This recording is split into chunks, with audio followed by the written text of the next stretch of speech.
estar aqui hoje. Fiquei muito feliz com a sua participação e é um tema assim que os alunos perguntam muito e que eles veem tão pouco na graduação e é muito interessante, é muito bacana, né? Ela vai trabalhar conosco hoje a preparação psicológica no esporte. E ela tem um currículo bem vasto aqui, né, Fernanda? Com muitas coisas interessantes. Você já teve muitas vivências, né? Eu até acho que vou deixar para que você comente mais sobre o seu currículo, mas assim, basicamente ela é formada aqui pela Unesp de Bauru, né? E trabalhou em equipes como psicóloga do esporte, mas eu vou deixar que ela comenta sobre o trabalho dela. Mas seja muito bem-vinda, obrigada. Você está encerrando hoje, nesse momento, a nossa jornada de psicologia e é muito bacana. Hoje, uma sexta-feira, finalizar com um tema tão interessante. Obrigada, viu, Fernanda? Ó, eu vou desligar a câmera, o microfone, mas eu estou aqui o tempo todo, se você precisar. E o pessoal daí no finalzinho a gente abre para que eles possam fazer perguntas. Perfeito. Para eu compartilhar os meus slides, abrir bandeja de compartilhamento, é aqui? Isso, clica nela. Vamos ver aqui.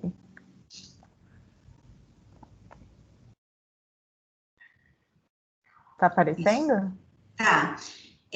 Agora, o que você precisa fazer é deixar na tela toda.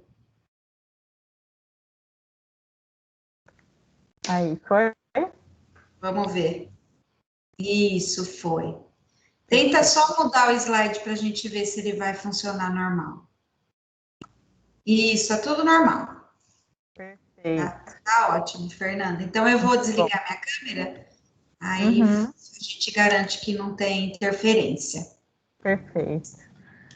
Bom, eu sei que a gente pode deixar as perguntas para o fim, mas eu queria deixar muito à vontade se alguém quiser me interromper durante a minha fala e fazer comentários ou perguntas, assim, eu queria que vocês ficassem super à vontade, porque, na verdade, a palestra tem que ser útil para vocês, né? Então, aproveitem para tirar as dúvidas, não tem certo ou errado, é importante mesmo que seja útil para vocês aqui o que eu vou trazer, tá certo? Então, eu vou falar um pouquinho da preparação psicológica no esporte, que é onde eu trabalho. E realmente a gente tem pouco disso, né, de psicologia do esporte quando a gente está na faculdade. Então, eu escolhi mesmo começar contando um pouquinho da minha trajetória, porque em geral as pessoas perguntam bastante, né? Mas como é que você chegou no esporte, né? Então, eu decidi começar por aí para poder explicar um pouquinho para vocês como foi minha trajetória. Então, eu fiz faculdade, né, na Unesp, em Bauru. Eu sou de Jundiaí, que é aqui perto de São Paulo, mas eu fui morar em Bauru para fazer, né, passei no vestibular, fui morar em Bauru 5 anos para fazer a faculdade. E realmente, durante a faculdade, não tive nenhuma disciplina de psicologia do esporte, nada, mas eu tinha muito interesse. Então, todos os seminários que tinha para fazer, se dava para ir para a área do esporte, eu sempre ia, colocava um pezinho lá, enfim. E aí eu fui estudando meio que por conta própria todas as possibilidades que vieram, às vezes como vocês estão aqui, né, Semana da Psicologia, tinha uma palestra, enfim, e eu fui correndo por fora. E aí, no meu último ano de faculdade, no meu penúltimo ano, aliás, teve uma palestra com os psicólogos do esporte, eles estavam lançando um aprimoramento em psicologia do esporte, e eu fiz esse aprimoramento ainda na faculdade, que me surgiu a possibilidade de fazer meu primeiro estágio na área, que eu fiz no meu último ano de faculdade, no time de Bauru, lá na época, é o time que disputa a Superliga hoje, mas na época eles disputavam jogos regionais, enfim, time de vôlei que treinava lá no Clube Luso. E aí depois, eu fiz depois do aprimoramento, eu encerrei a faculdade, né, depois desse estágio, Fiz outros 3 estágios também, fiz estágio em social, em educação, em clínica. E daí eu me formei e fui fazer especialização já nessa área, que era o que eu sabia que eu queria. Aí eu voltei para cá, onde eu moro, e fiz especialização no Núcleo Paradigma em São Paulo. Se por acaso alguém aqui tem o interesse em seguir na área da psicologia do esporte, o Paradigma não tem mais a especialização hoje. Depois, se alguém tiver esse interesse aí de cursos, eu posso falar mais para frente. E aí, nessa especialização, eu fiz outros estágios. Então, eu fiz um estágio em jiu-jitsu aqui em São Paulo também, e um estágio no basquete universitário, lá na Unifesp. Foram minhas primeiras experiências.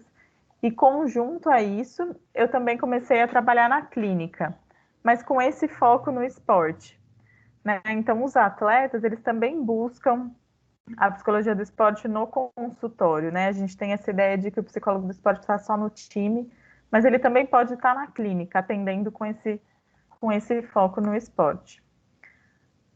E aí, quando eu saí da especialização, acabei minha especialização em 2013, eu queria estudar mais esporte, porque eu ainda sentia que eu não entendia tão bem dessa área quanto eu gostaria. E eu decidi que eu ia fazer educação física. Então, eu fui para a Unicamp, fui fazer educação física, isso era 2014. E aí está aí o símbolo da FEF, que é a Faculdade de Educação Física, na Unicamp. Fiz 3 anos de educação física. Lá eu conheci o grupo de estudos em psicologia do esporte e neurociências, que é onde eu estou até hoje, que é um outro meio que é muito legal para quem se interessa por essa área. Tem muitos grupos de estudo de psicologia do esporte, geralmente em faculdades de educação física, mas é um bom caminho para a gente conhecer um pouco mais sobre essa área. E quando eu estava ainda na faculdade, aliás, nesses anos aí, nesses 3 anos de faculdade, de clínica, eu tive outras experiências. Então, eu trabalhei 1 ano com a base no Paulista de Jundiaí. Eu tive uma experiência também numa academia de karatê e também numa academia de tênis aqui de Jundiaí. E na clínica, vários esportes, né? Atendi natação, atletismo, enfim, várias, taekwondo, todas as modalidades que você pode imaginar aí. E aí eu tive a oportunidade de ir trabalhar no Clube Pinheiros, né?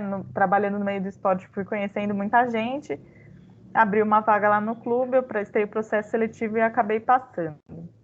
Isso foi 2017. E aí eu tive que trancar a faculdade de educação física que eu estava fazendo, porque não dava para conciliar, então não terminei educação física e fui trabalhar no Pinheiros. E lá eu fiquei 3 anos, 2017, 18 e 19. E lá eu trabalhei com vôlei, basquete, polo aquático, saltos ornamentais e levantamento de peso. Então, esportes bem diversos. E trabalhava tanto com esportes de base quanto esporte de alto rendimento, que eu vou falar aqui hoje para vocês. E também, enquanto eu estava ali no clube, eu tive a oportunidade de fazer também uma formação em Mindfulness Funcional, que é mindfulness, né, no geral, é uma coisa muito falada hoje em dia e também muito utilizado no esporte como forma de treinamento mental. E aí, hoje em dia, eu estou no mestrado lá na Unicamp, eu voltei para a Unicamp, então esse é meu primeiro ano no mestrado lá.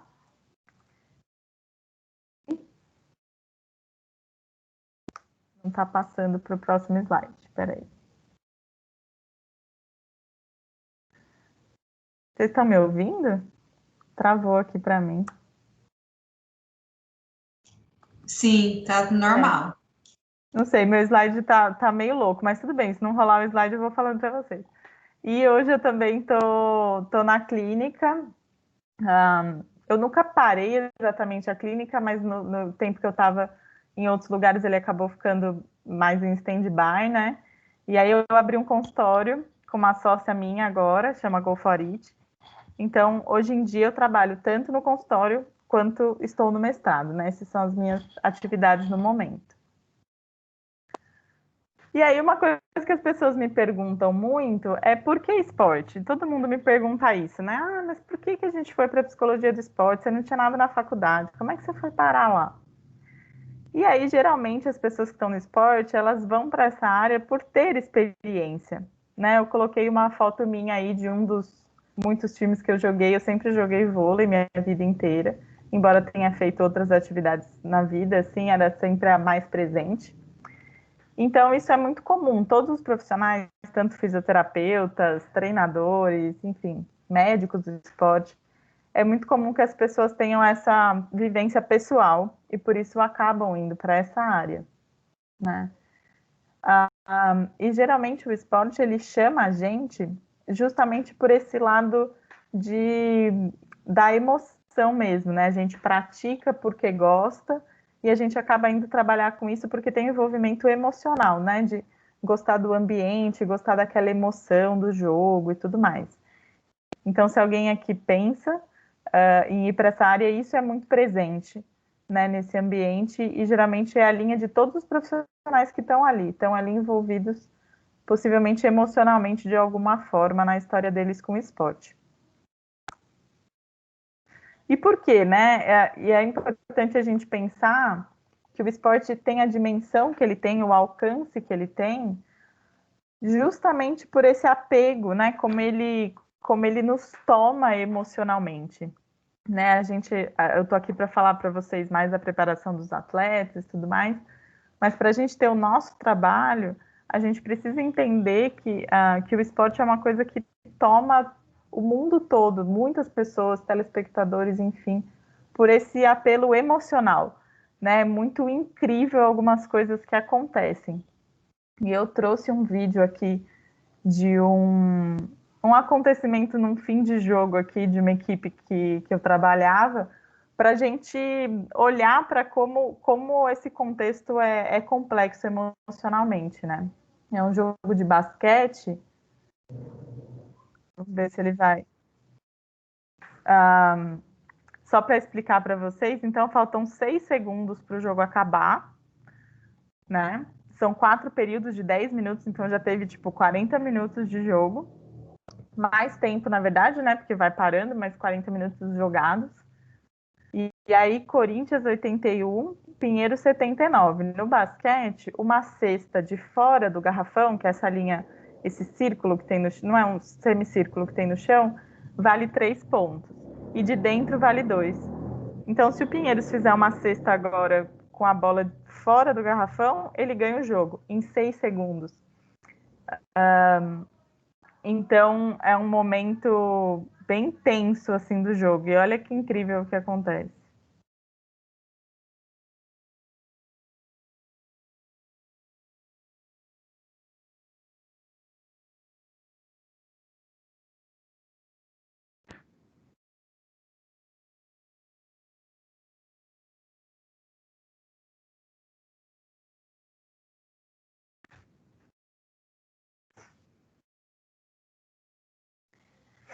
Então, eu trouxe... É claro que o esporte não é isso o tempo todo, mas eu trouxe essa cena aqui para a gente pensar que o esporte... É por isso que o esporte tem a dimensão que ele tem, atinge as pessoas no nível que ele atinge, né? Por esses momentos. E invariavelmente, a psicologia está envolvida no esporte o tempo todo, porque a emoção está sempre à flor da pele, né? Então, o que a psicologia do esporte inclui, né? Falando mais do nosso trabalho ali. Ela inclui tanto pesquisa na área, produção de conhecimento e ensino, ou seja, as pessoas terem as disciplinas mesmo de psicologia do esporte. E nesse caso, tanto pesquisa, produção de conhecimento, quanto ensino, tanto os psicólogos quanto profissionais da educação física podem fazer isso. E é muito mais comum que profissionais da educação física pesquisem e deem aula, porque no curso de educação física existe a matéria obrigatória de psicologia do esporte. Lá na Unicamp, inclusive, são 2 disciplinas, né? E, em geral, em cursos de psicologia não tem.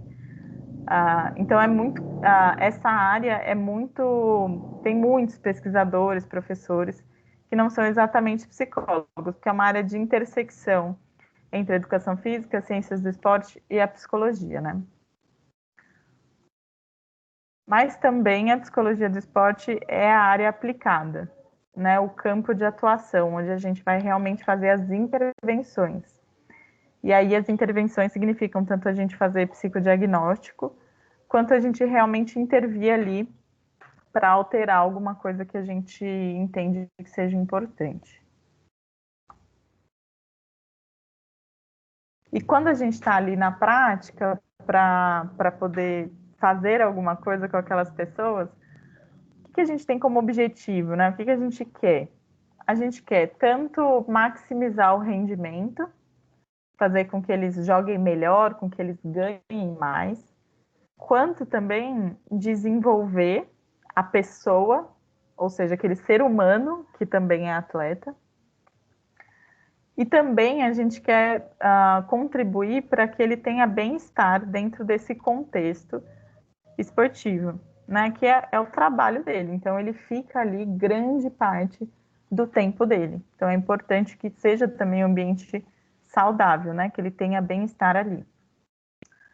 E ao mesmo tempo que tudo isso é nosso objetivo, essas coisas nem sempre são tão fáceis de conciliar, né? Nem sempre maximizar o rendimento combina com o desenvolvimento pessoal ou combina com bem-estar. Então, não é tão fácil a gente trabalhar essas três coisas, mas todas estão dentro do nosso foco quando a gente está trabalhando nessa área. E também é muito importante que a preparação psicológica que ela faça parte do trabalho como um todo, né? Assim como eles têm o treinamento físico ao longo da temporada toda incorporado dentro do processo de treinamento, que a preparação psicológica também seja uma parte constante desse processo. E aí, eu trouxe para vocês aqui para a gente pensar o desempenho, que no esporte no geral ele é o final, é o que todo mundo está buscando, né? Todo atleta, todo treinador, todo processo de treinamento quer desempenho no fim das contas. Mas o desempenho depende de muitas variáveis, né? Então, a gente tem um aspecto técnico, que é um gesto motor, né? Que é desenvolvido, aprendido, etc. E a gente tem um aspecto tático, né? Que tem a ver com estratégia de jogo, né? Com posicionamento. Tem um aspecto físico, de preparação física, mesmo capacidades físicas, né? Se eu sou veloz, se eu sou forte, se eu sou ágil. E aí, ainda dentro do aspecto físico, mas eu coloquei aqui diferente até porque tem outros profissionais cuidando, também tem o aspecto da alimentação, o aspecto da recuperação. E aí a gente tem o aspecto psicológico também, e a gente tem também um aspecto social. Então, todos esses campos, eles estão interferindo no desempenho. E aí a gente está falando, quando a gente está falando principalmente de alto rendimento, né?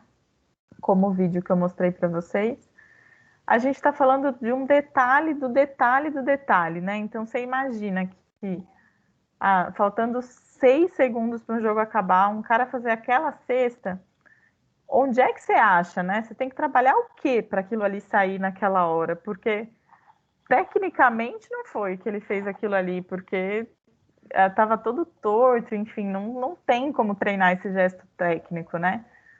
Talvez seja um pouco tático, possivelmente tinha um pouco de físico, porque ele teve que chegar bem no fim do jogo, possivelmente teve aspectos aí dele ter energia para fazer aquilo, ele tinha que estar recuperado para ter começado bem o jogo. Tem que ter alguns aspectos psicológicos aí da confiança, da atitude, de tentar pelo menos aquela cesta. Talvez tenha um aspecto social envolvido de um apoio dos companheiros. Se vocês se lembram do vídeo, ele sai apontando para a torcida, e nesse caso é um jogador que tem um vínculo muito forte com a mãe, que estava na arquibancada, ele estava apontando para a mãe. Então, tem tudo isso influenciando em uma bola faltando 6 segundos. Então, é algo muito complexo da gente entender exatamente o que está fazendo diferença e o que é que está fazendo aquilo ali acontecer naquele momento. O desempenho esportivo é um quebra-cabeça sem fim. Assim, é uma coisa muito complexa da gente entender. Tem muitos aspectos que ficam interagindo entre eles o tempo todo. E como se já não bastasse essa complexidade de tantas coisas envolvidas, quando a gente olha só para um aspecto que é o psicológico, a gente já tem muitas variáveis, né? Então, a gente tem a concentração, o atleta vai precisar estar atento, concentrado para conseguir executar alguma coisa. Tem a motivação, tem o controle emocional, tem a confiança, resiliência, inteligência, estratégia, que aí entra um pouco na parte tática, mas aqui a gente está falando do aspecto cognitivo, né, do atleta, ele ter a capacidade cognitiva para tomar algumas decisões, para fazer alguns tipos de raciocínio. E aí ele precisa disso para tomar boas decisões. E por fim tem atitude e comportamento dele ali durante, né, o processo de treinamento ou o jogo em si. Então todos esses elementos também dentro do aspecto psicológico eles estão interagindo entre eles o tempo inteiro. E no fim das contas, nós como psicólogos, a gente está o tempo inteiro buscando o quê? No esporte, um estado psicológico ótimo, né? A gente ajudar esse atleta a chegar num ótimo dele. E, em geral, um ótimo dele seria um ótimo em todas essas coisas ao mesmo tempo, né? Que ele se mantenha concentrado, motivado, equilibrado emocionalmente, confiante, resiliente. Esse seria o mundo perfeito. Claro que ninguém vai viver assim o tempo todo, mas é o que a gente busca, né? Chegar no máximo, vamos colocar, de cada uma dessas capacidades. E é claro que isso também não é um caminho linear, né? Eu posso estar muito concentrado hoje, semana que vem isso cair. Então a gente sempre é um processo dinâmico, né? A gente sempre está buscando desenvolver essas habilidades e colocar elas no melhor nível possível. E aí eu trouxe para vocês uma frase que eu gosto muito do Skinner, que fala do autoconhecimento, né? Então aqui a gente está pensando na psicologia em geral, o quanto o autoconhecimento é importante, né, para as pessoas e o quanto ele é importante nesse processo da gente desenvolver essas capacidades todas e o quanto ele só é importante, ele só é construído quando a gente de fora dá importância para isso e a gente começa a fazer perguntas sobre isso. E eu gosto muito de trazer essa frase para falar do esporte, porque em alguns contextos, se não tem o psicólogo ali, ninguém mais vai perguntar para esse cara, né? Mas o que você estava sentindo naquela hora? Mas o que você estava pensando antes de fazer tal coisa no jogo, né? Então, nós somos esse profissional, né? Às vezes a gente pensa que autoconhecimento é algo, não que não seja, tá? Mas a gente pensa só naquela profundidade da gente fazer uma terapia mais convencional e de olhar para as coisas mais profundas do nosso ser. Isso é super importante também, inclusive para atletas. Alguém quer fazer uma pergunta? Não? Tá. Mas dentro do esporte, a gente, muitas vezes, alguns conhecimentos pequenos de tipo, o que eu estava sentindo em tal momento, e por que eu tomei certa decisão, e por que tal coisa não funcionou em tal momento. Esses pequenos, pequenos conhecimentos sobre como eu estava funcionando ali na hora do jogo, na hora do treino, isso é muito importante para um atleta. E dificilmente outros profissionais que não a gente vão fazer essas perguntas que vão permitir que eles se conheçam. Então, esse é um papel gigante nosso dentro do contexto do esporte. E o autoconhecimento ele é tão relevante nesse contexto e para essa população, porque só se conhecendo é que a gente pode desenvolver algumas habilidades de autocontrole. Então, só se eu entendo que eu estava ansioso, por exemplo, é que eu consigo trabalhar essa questão e ter mais controle sobre essa emoção para eu ficar mais tranquilo no próximo jogo, né? Se eu nunca, parece talvez estranho a gente falar isso aqui, né? Mas se eu não sei que era ansiedade aquilo ali que eu estava sentindo, pode parecer estranho a gente pensar que alguém não sabe que está ansioso, mas acontece, né? De atletas jogarem mal ou terem algumas coisas que fogem muito do que tinha sido combinado, por exemplo. E aí a pessoa não tem ideia de por que ela tomou aquela decisão, ela não tem ideia de por que aquilo aconteceu, porque ninguém nunca perguntou para ela, nunca parou para pensar sobre aquilo. Então, esse autoconhecimento tem um valor gigante no esporte, porque ele possibilita que eles aprendam a controlar essas variáveis psicológicas, né? E aí, geralmente, no esporte, a gente tem um processo de autoconhecimento para depois a gente desenvolver esse autocontrole. E esse autocontrole a gente vai desenvolver por treinamento, em geral, né? Então, a gente vai treinar, ter controle sobre algumas variáveis, assim como eles têm o treino físico, como eu falei, a gente vai treinar mentalmente também, né? A gente vai treinar coisas que podem te deixar mais concentrado, treinar controle emocional, você pode treinar para ter mais confiança, enfim. Então, a gente vai olhar para algumas técnicas, para algumas coisas que eles podem fazer para ter mais controle sobre essas variáveis. E aí a gente tem a técnica da visualização, que é uma técnica que usa imaginação, basicamente, né? A gente pode visualizar tanto eventos passados, quanto a gente pode visualizar eventos futuros, imaginar o jeito que a gente quer que aconteça. Tem o uso também da autofala, do diálogo interno. Geralmente a autofala está relacionada a usar palavras específicas, né? E o diálogo interno seria uma conversa mesmo, né? Então, eles podem treinar o uso dessas coisas para trazer determinados estados. Tem o estabelecimento de metas, que é uma técnica usada não só na psicologia do esporte, mas uma técnica muito importante.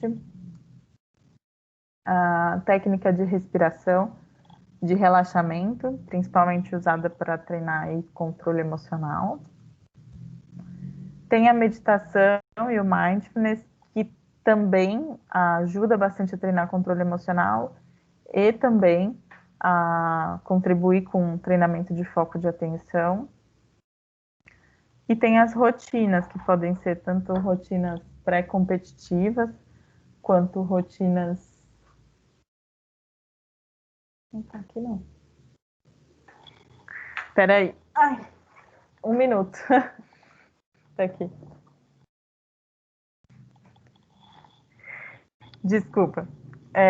E aí tem o uso das rotinas, que podem ser rotinas pré-competitivas, podem ser rotinas de treinamento, que são elementos muito importantes também para eles alcançarem algum controle sobre algumas variáveis internas.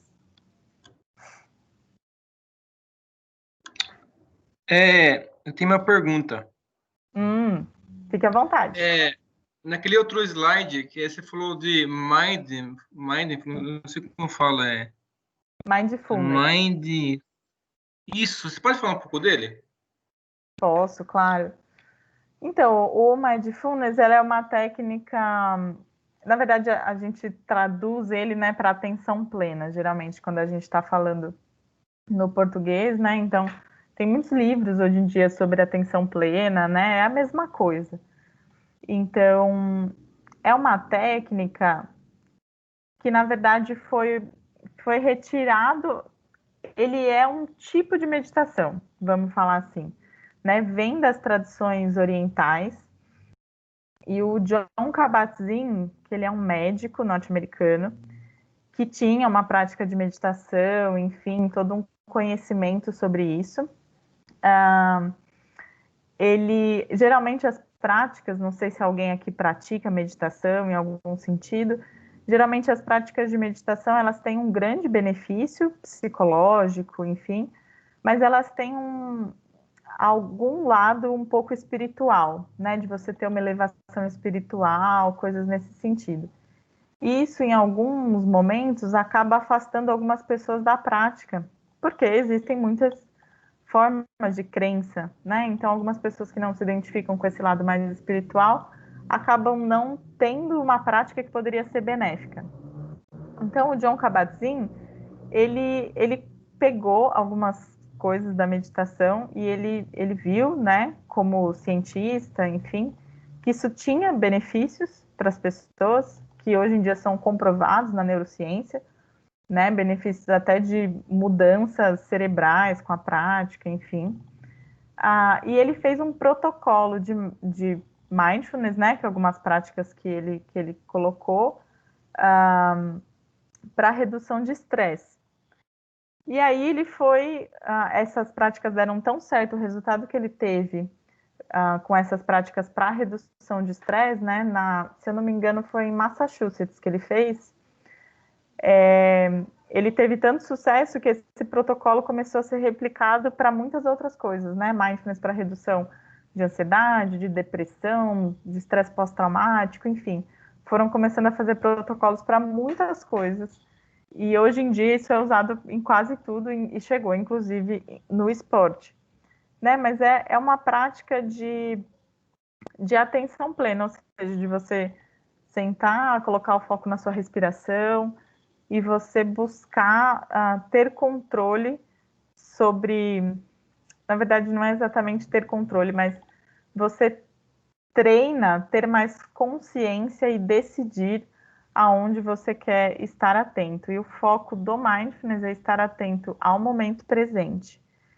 Então, a gente vai tentar ficar só no aqui e agora, e a nossa cabeça vai fugir, vai para o futuro, vai para o passado, e a gente vai treinando essa consciência e essa capacidade de trazer sempre o nosso foco de volta para o aqui e agora.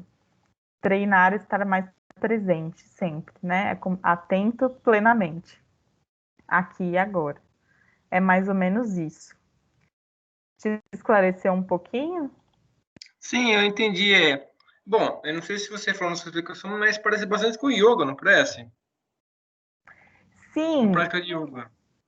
isso, exatamente. Tem muitas variáveis parecidas. Eu não sou especialista em yoga exatamente, mas eu já eu sou instrutora de um tipo de mindfulness, que é mindfulness funcional, e em todos os lugares que eu já fui, já fiz práticas de mindfulness e já dei cursos, todas as pessoas de yoga falam isso. É muito parecido, é muito parecido. Então, realmente tem muitas similaridades, assim, mas o mindfulness em si, ele não tem essa prática corporal associada, né, que no yoga tem. Mas a essência, ela é bem parecida. Entendi, obrigado, viu? Imagina.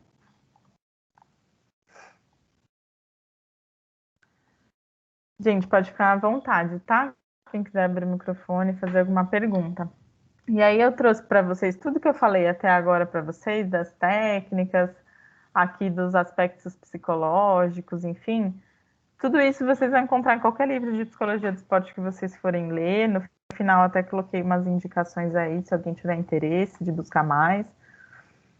Mas eu quis trazer também algo que eu enxerguei bastante na minha atuação, que além da gente ter todo esse papel de desenvolver todas essas habilidades, a gente também tem um papel quando a gente está dentro de uma equipe, quando a gente está dentro de um clube, quando a gente está trabalhando nesse ambiente esportivo, porque o ambiente esportivo envolve muitas pessoas, né? Tem os atletas, tem a comissão técnica, tem um montão de gente, tem administração, tem diretor, tem gerência, tem pessoal do marketing, da mídia, enfim.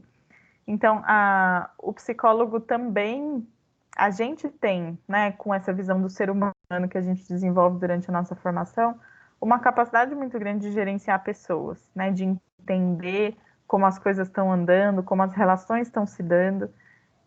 Então, sempre a gente acaba tendo um olhar diferenciado sobre como essas coisas estão funcionando, como as pessoas estão se relacionando. E é muito importante que a gente também cuide disso nesse ambiente, né? Além de simplesmente cuidar do atleta, a gente possa olhar para esse todo e também contribuir para que essas relações sejam as melhores possíveis, porque o andamento de tudo vai ser melhor. E aí eu vou falar um pouquinho para vocês, então, de algumas experiências que eu tive aí, tanto em categorias de base quanto trabalhando com alto rendimento, porque tem características um pouco diferentes, né? Eu acho que é interessante a gente falar disso. Então, quando a gente está falando de categorias de base, a gente está falando de crianças, adolescentes, né? Eu trouxe essa foto aí, que é um pessoal de saltos ornamentais, que eu trabalhei. Então, lembrem que eu falei que a gente vai trabalhar autoconhecimento, a gente vai trabalhar autocontrole, né? De todas aquelas variáveis, né? Mas como é que a gente vai trabalhar com esse público, né? Então, é muito diferente do que a gente faria no alto rendimento, né? Então, a gente vai usar todas essas estratégias que a gente usaria em clínica infantil, né? Todos esses recursos que a gente teria nesse tipo de ambiente, a gente também vai usar no esporte, né? Então, a gente usa desenho, a gente usa mímica, jogos, né? Tudo isso pode auxiliar muito eles a entenderem como as variáveis deles funcionam, as variáveis psicológicas, e aprenderem a controlar também, né? Então, esses jogos, algum desses jogos aqui, o Gênios e o Jenga, são dois jogos que eu uso muito, né? Porque eles são jogos que deixam a gente um pouco nervoso, a gente fica meio tenso jogando, né? Fica em dúvida do que fazer. Então, são ótimos jogos para trabalhar essa percepção corporal dos atletas, né? Todos eles, ainda mais novinhos assim, ficam ansiosos para competir, por exemplo. Então, o jogo é uma chance da gente ajudar eles a. É uma chance da gente ajudar eles a entenderem melhor, a perceberem melhor o que acontece com o corpo deles quando eles ficam nervosos, enfim.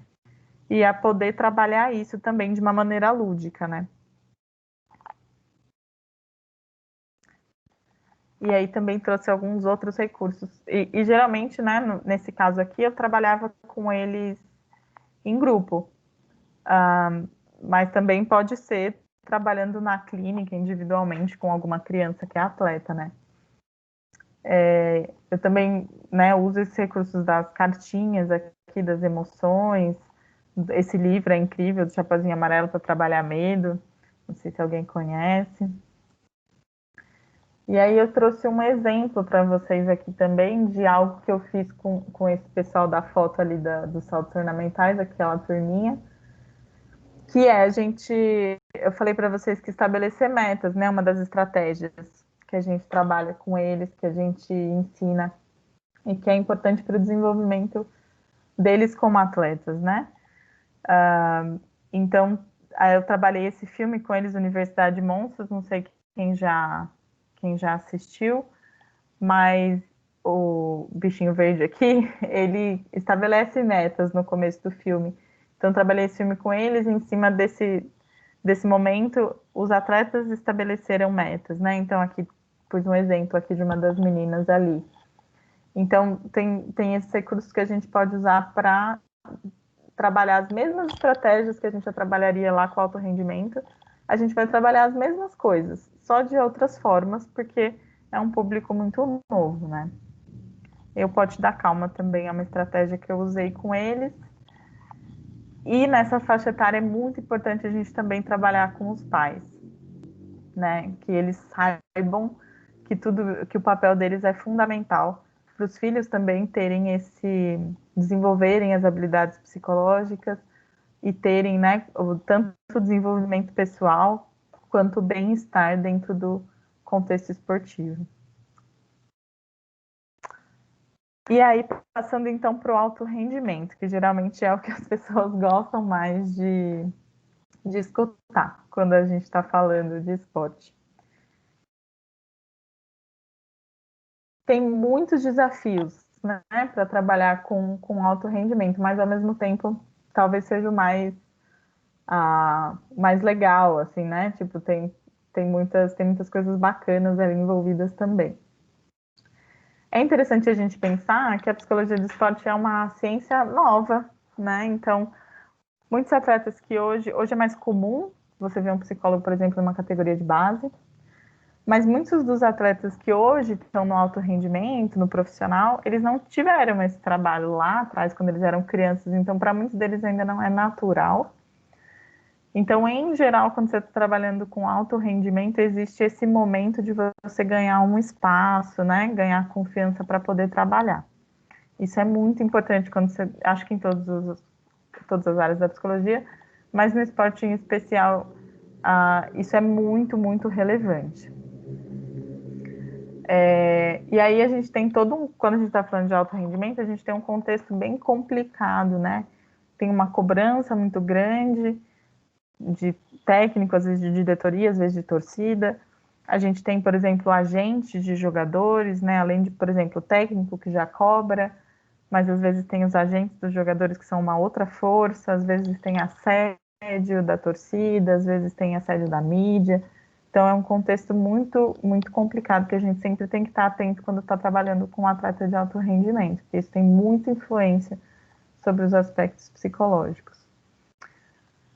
E tem um dado interessante que geralmente esporte de alto rendimento lida muito com estatística, eles têm número para tudo. E isso pode ajudar muito o nosso trabalho como psicólogo. Então a gente precisa conseguir ler um pouco os números e todos os gráficos, todos os dados que eles criam e ter proximidade com esse profissional que geralmente é o estatístico da equipe, porque isso contribui muito com a gente. Pode ser uma ciência muito parceira. E aí eu trouxe para vocês, por exemplo, um gráfico de um dos times que era o desempenho ao longo, né, do campeonato. Então, só olhando, é um dado básico lá que tem até no site do campeonato, enfim, mas um dado básico que dá para a gente entender, onde teve momentos que a gente estava muito mal, momentos onde a gente estava muito bem. Então, é importante a gente saber usar todos esses dados que eles produzem o tempo todo, para a gente poder entender também o que está acontecendo com a nossa equipe. E aí sempre tem esse equilíbrio difícil da gente também conseguir entre individual e coletivo. A gente precisa cuidar das individualidades, cuidar de cada jogador, de cada fator psicológico, para que todos eles estejam no melhor possível.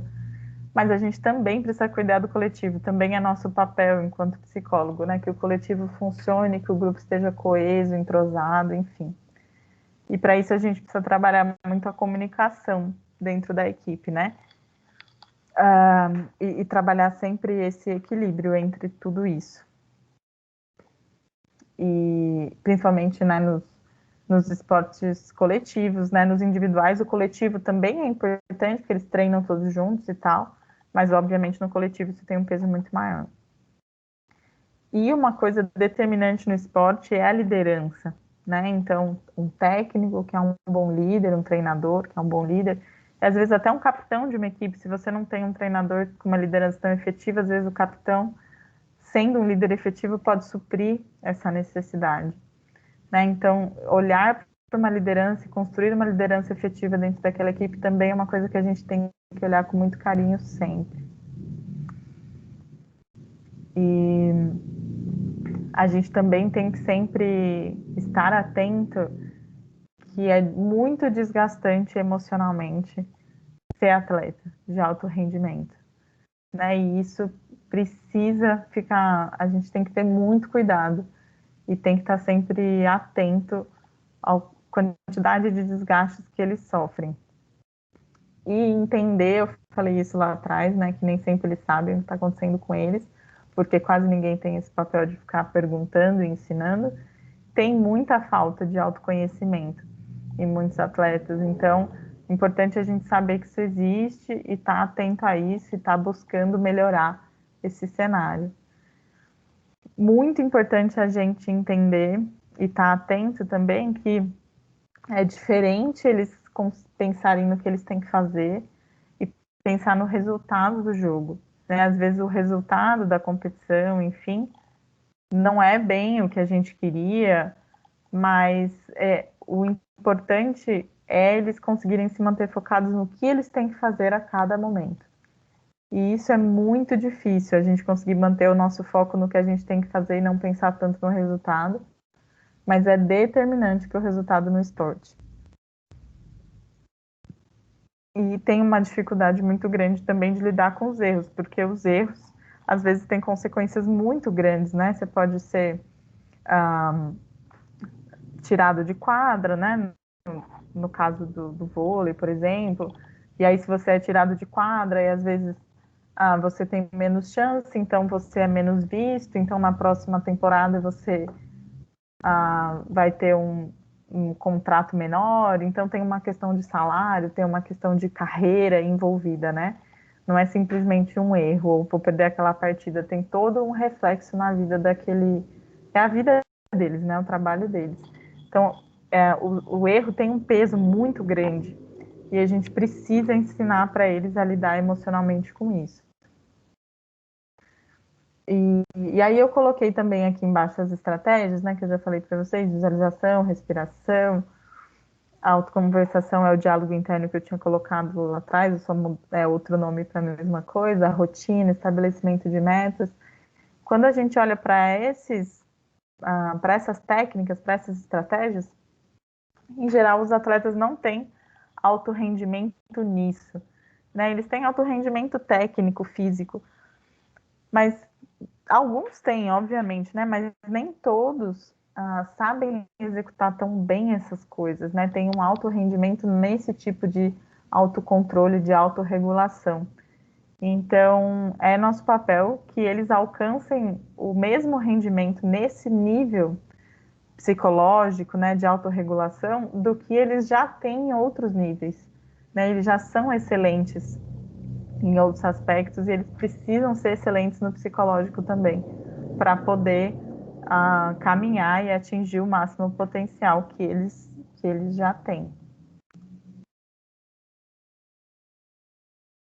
Eu trouxe aqui para vocês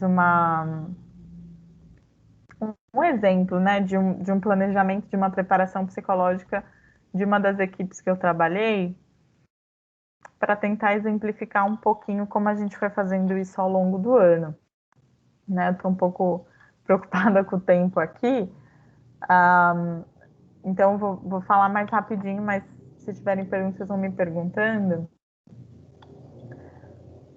Mas, enfim, no começo, né, desse ano aí de trabalho com essa equipe, a gente tem ali uma apresentação, entrevistas individuais com os atletas, contratações e tudo mais. E aí a gente teve um momento... Isso foi uma preparação psicológica integrada com a preparação da equipe no geral, né? Então, todos os aspectos, físico, técnico, tático, era uma preparação integrada de todas as áreas, né? Foi um planejamento integrado, né? Todo mundo planejou junto. Por isso que eu trouxe esse exemplo aqui, que é um exemplo legal. E então, em fevereiro e março, a gente trabalhou o autoconhecimento, né? E a gente trabalhou isso no psicológico, mas a gente trabalhou em todos os outros aspectos. Então, tanto na fisioterapia, na preparação física, o foco era explorar sensações e elas conhecerem o próprio corpo, o funcionamento delas. Tem uma pergunta? Não? Tá bom. E aí, depois, em abril, a gente trabalhou estabelecimento de metas e objetivos, o que foi em parceria com o treinador dessa equipe, né? Então, não dá para eu estabelecer metas sem entender o que ele pensa para a equipe, para cada uma dessas atletas. E depois, ainda, a gente continuou pensando no funcionamento do grupo, então discutir a identidade daquele grupo, quais eram as características daquele time, discutir comunicação, resolução de problemas. Aí eu trouxe exemplo de uma dinâmica aqui que eu fiz com elas, que estava dentro desse bloco do autoconhecimento, que era de percepção corporal. Não sei se vocês conhecem essa dinâmica, mas elas estão todas, elas ficam em círculos, né? Todas de olhos fechados, elas estão, tá vendo, com a mão aí na cara. E daí é como se fosse um telefone sem fio, só que do movimento, né? Então uma delas levanta e faz uma pose. Só que só a menina seguinte é que tá vendo essa pose, né? As outras todas estão de olho fechado. E daí essa primeira que se levantou e mostrou a pose, senta de novo, fecha o olho. A seguinte vai lá e faz para a terceira menina. E daí elas vão uma passando a pose para a outra, né? E aí no fim, em geral, você chega com uma pose diferente do que você começou. Isso tem a ver com percepção corporal, né? Você tem que ver na outra e reproduzir no seu corpo. E essa pequena diferença que vai dando entre o que eu vejo e o que eu faço com o meu corpo é que no fim vai gerando toda uma diferença, né? Aqui no caso, por exemplo, a menina de blusa cinza foi a primeira e a de blusa preta a última. Então você vê que a última ela tá muito mais agachada, por exemplo, do que a primeira, né? Porque cada menina que foi passando foi agachando um pouco mais, né? E o braço tava da primeira ali, né? Dobrado e na última praticamente esticado. Então pequenas percepções diferentes que foram gerando algo diferente lá no fim, para elas entenderem também o quanto é difícil essa percepção, né? E daí, seguindo aqui, então, a gente depois falava de concentração, aí readequava as metas, né? Em julho ali, que é quando elas voltavam das férias, tinha uma pausa, já era metade do ano. Depois a gente trabalhava controle emocional, porque já estava chegando na fase final do campeonato, é quando o emocional começa a falhar um pouquinho mais. E a gente trabalhava esse comportamentos no final, e resiliência era o assunto do finzinho ali, porque era o mais importante, a gente entendia para os playoffs, né? E além disso, a gente tinha avaliação de desempenho dos jogos, de forma conjunta ali, todo mundo da comissão discutia com as atletas. Tem um vídeo aqui de concentração, mas acho que melhor não passar, porque eu estou um pouco preocupada com o tempo.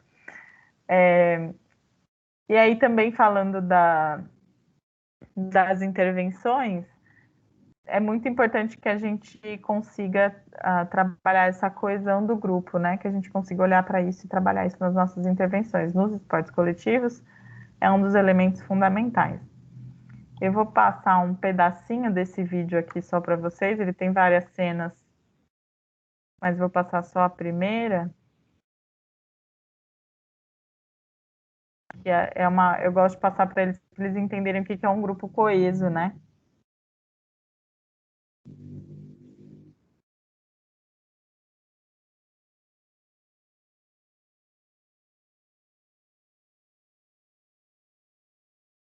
Então, é esse o nosso papel quando a gente está trabalhando com uma equipe, né? Que eles consigam cada um entender seu papel tão bem, que eles façam de forma tão unida e tão entrosada que dê um bom resultado no fim, mesmo contra um inimigo muito maior e muito mais potente ali, vamos dizer, né? Essa é a força do grupo.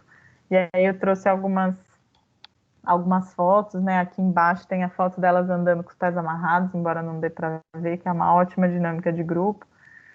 Enfim, aqui outras dinâmicas que a gente fez, e também os jogos que eu falei que eu usei lá com as crianças é um bom elemento para usar em grupos também.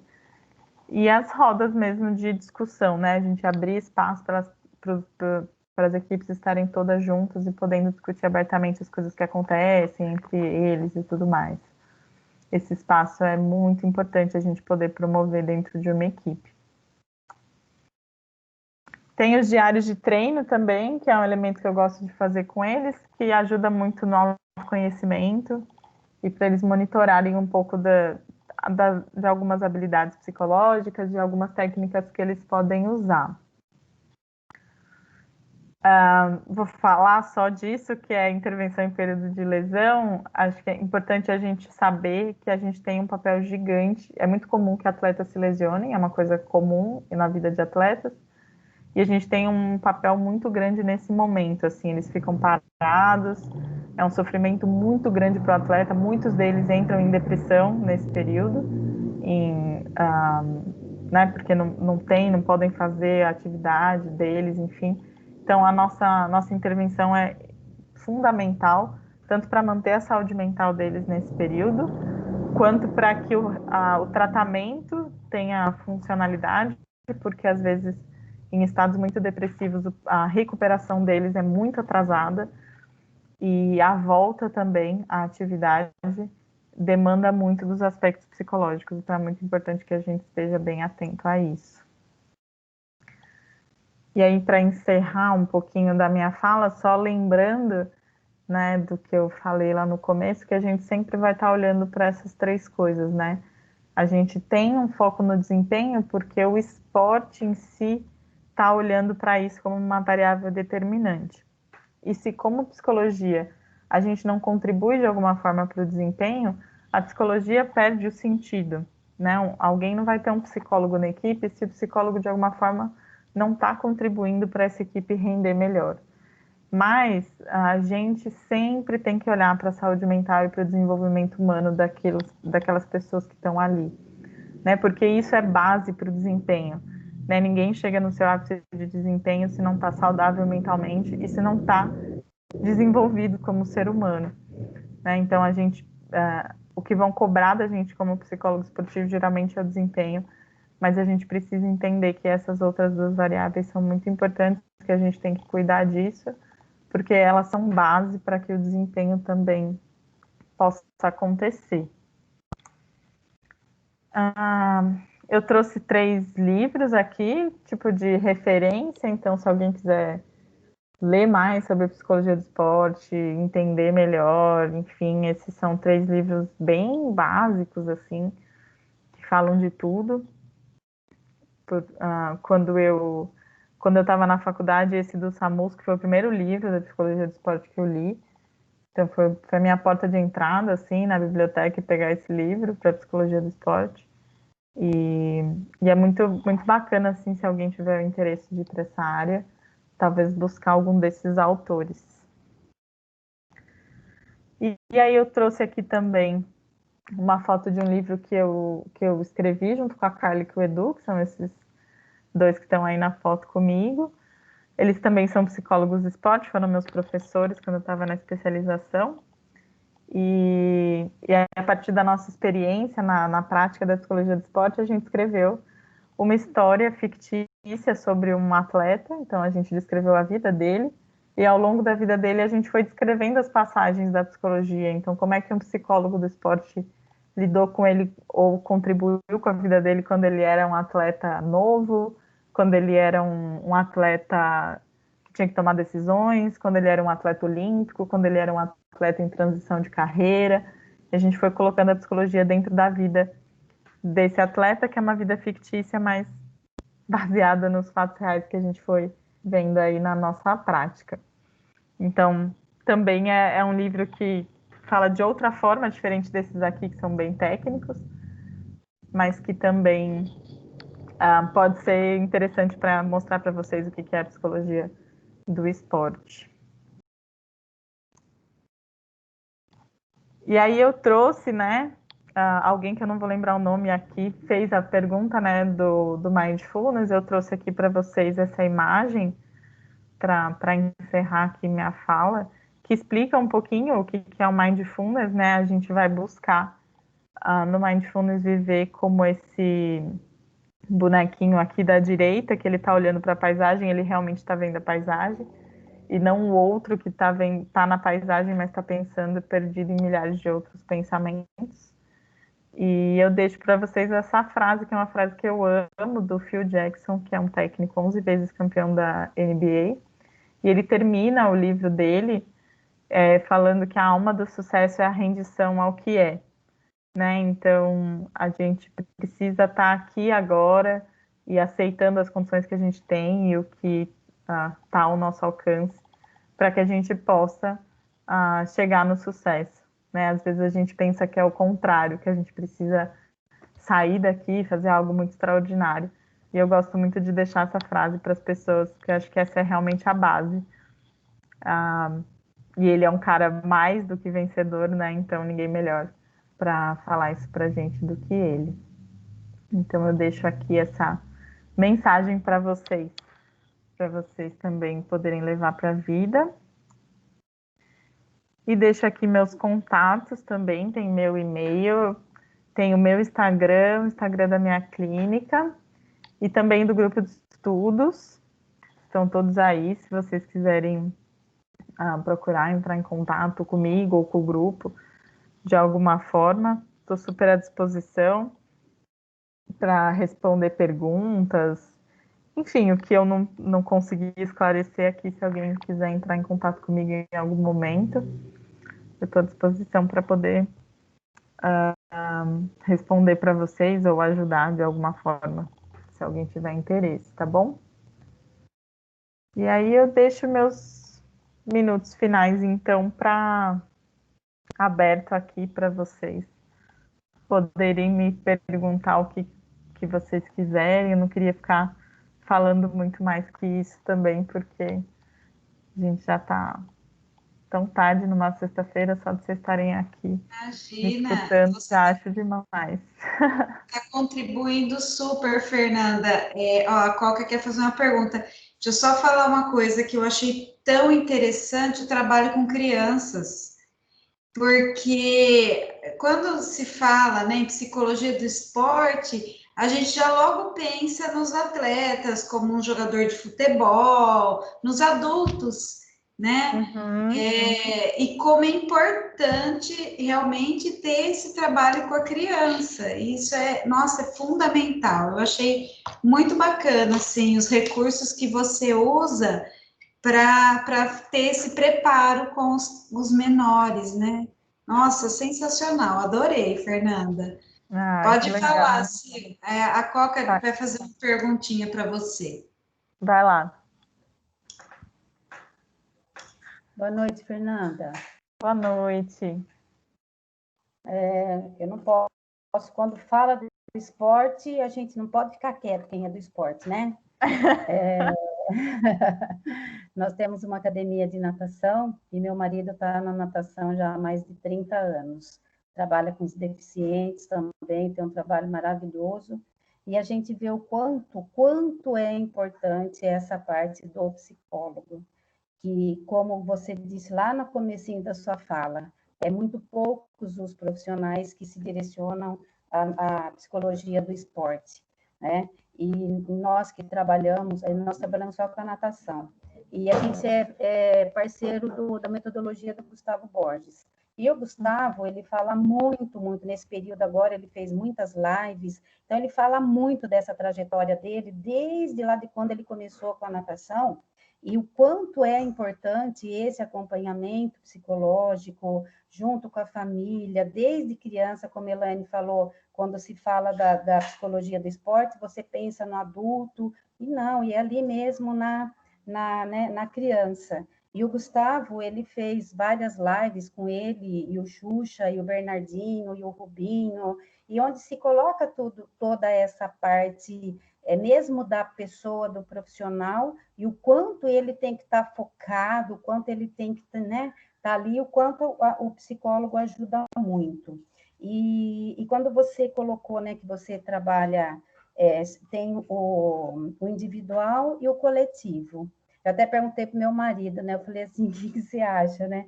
O que é menos cobrança da pessoa, dele, do atleta, né, numa derrota? Se é no individual ou num coletivo?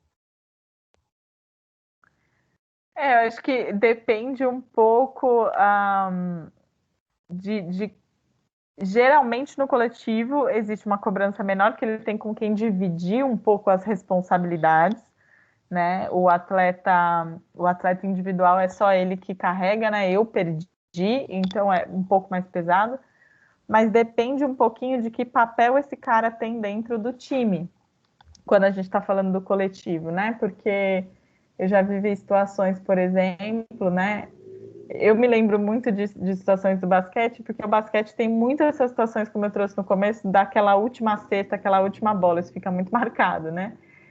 Então, eu me lembro, por exemplo, de um jogador que errou a última cesta do último jogo e tal, e no dia seguinte eu encontrei ele falou, não consegui dormir porque o time perdeu por minha causa, porque aquela bola era para eu ter feito, etc. Então, o coletivo, ao mesmo tempo dele poder dividir a responsabilidade, também tem esse peso do tipo, se ele errou de uma forma muito decisiva, ele fez todo mundo perder, né? No individual, pelo menos, você perde sozinho. Eu errei, eu perdi, eu não estou prejudicando ninguém. Né? O coletivo, você leva todo mundo com você. E isso, às vezes, é um peso muito grande se o cara tem um papel muito decisivo na equipe. Com certeza. E aí entra o trabalho, se tem um trabalho de equipe, que tem uma estrutura, que tenha o psicólogo trabalhando com tudo isso, o resultado é fantástico. Muito obrigada, foi maravilhoso, e toda vez que se falar do esporte, a gente vai estar junto, vai falar, porque o esporte é maravilhoso, é fantástico, é tudo isso que você falou e muito mais. Eu também sou apaixonada. Obrigada.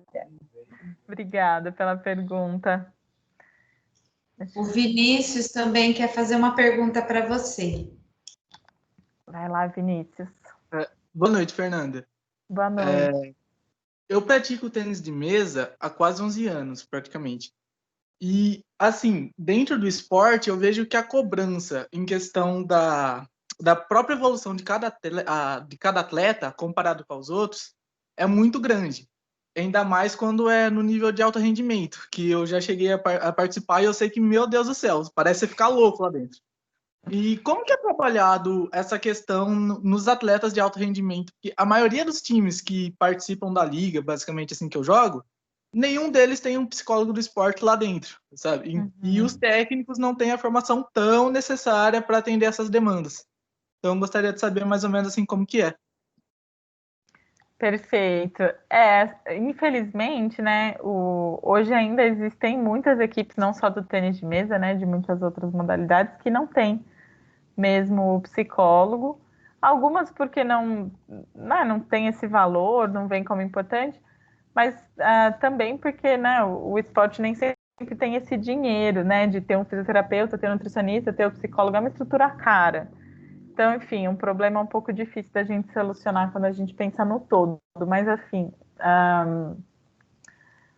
o que a gente tem que conseguir trabalhar com os atletas de alto rendimento no fim das contas, o que a gente quer é render, né? E eu não estou falando render para o técnico, para o patrocinador, eu estou falando nesse sentido mesmo que você trouxe. O atleta, ele quer jogar melhor, ele quer ganhar, né?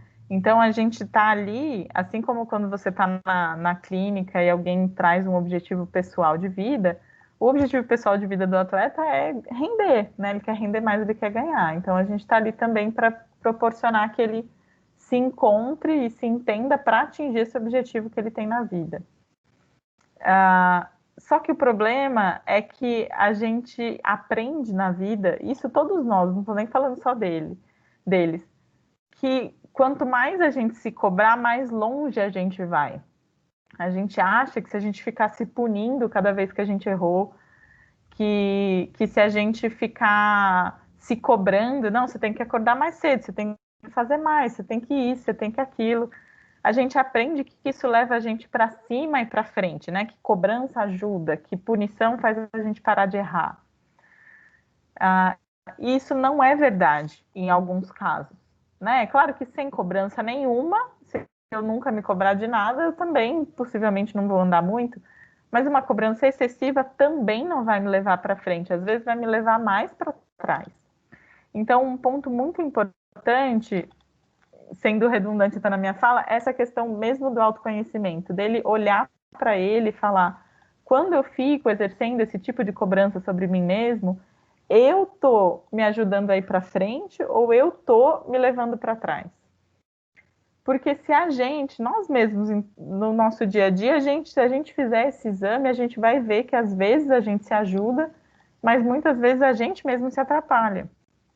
E quando eles conseguem entender isso, olha, esse tipo de pensamento que eu tenho, esse tipo de cobrança que eu faço, esse tipo de fala que eu tenho comigo mesmo me coloca no buraco, isso me atrapalha, aí a gente consegue dar este passo de trabalhar, poxa, então se isso aqui não está me ajudando, eu vou trabalhar para ter um controle melhor sobre isso, para falar comigo de forma diferente, para me cobrar de forma diferente, para ser mais compassivo comigo, ser mais meu amigo, ser mais quem me ajuda e não quem fica me chicoteando, né? No esporte de alto rendimento, inclusive, tem muita gente para chicotear, né? Tem gente para falar que você errou, tem gente em todos os lugares do universo. Então, o atleta ele não precisa assumir esse papel, né? E quando ele entende que se ele assumir um papel de amigo dele, ele consegue ir mais para frente, ele acaba, ele vai fazer isso, porque ele é isso que ele quer ir para frente. Então, ele entende como que ele joga com ele mesmo, né? Como é que eu faço para me ajudar? E esse é o ponto. Eu te respondi, Vinícius, fez sentido isso que eu te falei? Obrigadão, Tá. viu? Imagina, que é isso. Mais alguém gostaria de perguntar alguma coisa? Não? Fernanda, qual é o nome do seu livro?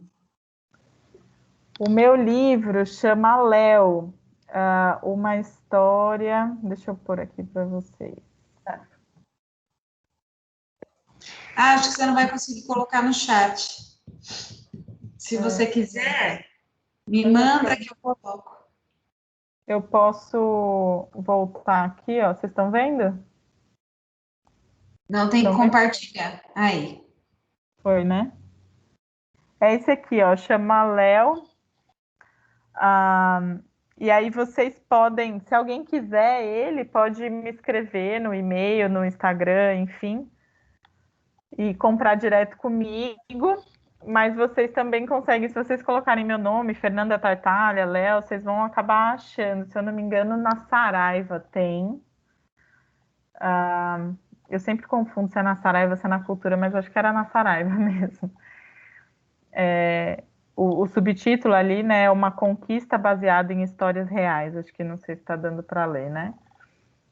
Mas é esse o nome.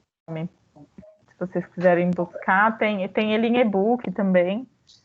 Mas se vocês quiserem o livro físico, dá para comprar comigo também. É só me escrever. Eu vou escrever sim, vou mandar um e-mail para você, tá? Muito obrigada. Imagina. Olha, Fernanda, eu queria agradecer você imensamente por estar aqui numa sexta-feira, né? Trazendo contribuições tão significativas. Com certeza a gente vai manter um contato para saber mais, né? Eu acho que os alunos ficam muito aguçados e eu também concordo que o esporte é algo muito importante na nossa vida e a psicologia dentro do esporte é muito significativa, ela tem uma relevância muito grande. Eu acho que as pessoas precisam tomar um contato maior com esse profissional, saber mais o que ele faz, né? Quais são as possibilidades ali dentro da psicologia do esporte. Então, eu acho que a gente, conseguindo trazer pessoas assim como você, para conversar com os alunos, as pessoas vão se interessando mais pela temática, vão buscando mais, e os horizontes vão abrindo, né? Nós vamos abrindo novas possibilidades, novos caminhos. Isso é muito bom, né? E olha, muito obrigada mesmo, viu, Fernanda? Fiquei muito feliz de conhecê-la. E sempre que você quiser, apareça quando isso for possível, né? Se não for pessoalmente, que seja virtualmente. Mas estamos aqui também para trocar informações, conhecimentos, muito legal, viu? E eu agradeço todos vocês pela participação dos alunos, né? Encerrando aí a nossa jornada, a participação dos professores, os representantes que organizaram foram, assim, muito bons, muito participativos, me ajudaram muito, né? E os meus alunos, que são muito queridos e merecem ter eventos assim, né? Eu acho que é um crescimento muito bom. E obrigada, viu, a todas as pessoas que ajudaram e participaram aí da nossa jornada. Obrigadão, viu, Fer? E até mais. Prazer estar com vocês. Obrigada por terem me escutado até 10h30 da noite. Imagina, foi um prazer. Foi um prazer. Que precisarem também podem contar comigo, tá bom? Obrigada. Um beijo, gente. Um Boa beijo, noite. boa noite. Boa noite. Até a próxima. Até. Obrigada, Fernanda. Obrigada.